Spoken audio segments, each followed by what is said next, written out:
Hey, friends, David Hutchins here, CEO of Mythos Global, home of the Storytelling Leader. And today I am continuing my series of bad beliefs that leaders have about the storytelling skill. These are bad beliefs. I know you have these beliefs because I work with leaders around the world, and I keep hearing these bad ideas over and over again. So I'm staging an intervention, and today is one that comes up quite a bit. That is, quite a few leaders will say, I don't want to sound like I'm performing. When I use this skill that is story, I'm afraid I'm going to sound like an actor or like I've recited a script, or I'm afraid I'm not going to sound like myself. And I don't want to sound like I'm performing. And yeah, I don't want to sound that way either.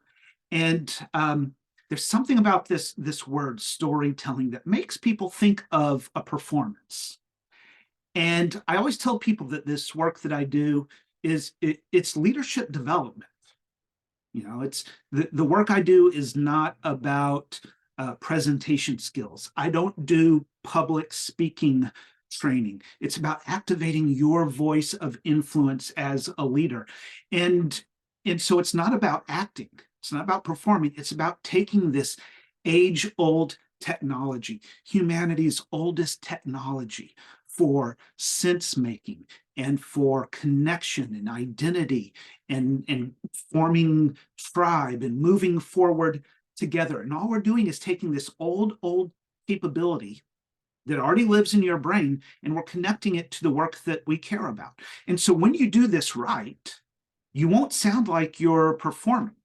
You'll sound like you, a more amplified and effective version of you, but you should sound like you and not an actor. I was just in Utrecht, Netherlands last week, and one of the leaders stepped up to tell a story in front of the group, and so this woman she was nervous. Her voice was shaking a little bit, and I could see her, kind of protective posture, and she even looked down at the floor. And she told a story about leadership and innovation, and it was still powerful. It still captivated the room. Just her talking in her nervousness, in her own voice, it still captivated the room. I remember last year, I was in London. I was working with a media company in London, and my client gave me what might be my favorite feedback that I've gotten. She said, Dave, I was afraid that this experience would be cringy, and it wasn't cringy at all. And I was like, well, thank you. I'm glad it wasn't cringy. I hate cringe. And yeah, this is not about cringe. This is about bringing your voice and just telling us what happened, talking about things that you care about. Don't act, just talk to us. And when you do this, nobody knows that you're using a device called storytelling to create engagement and influence. They think that you're just talking to them. So I hope this helps. It lets you off the hook a little bit. Don't perform. Don't change your voice. Just talk to us in your voice, but still tell us the story. Let me know what you think.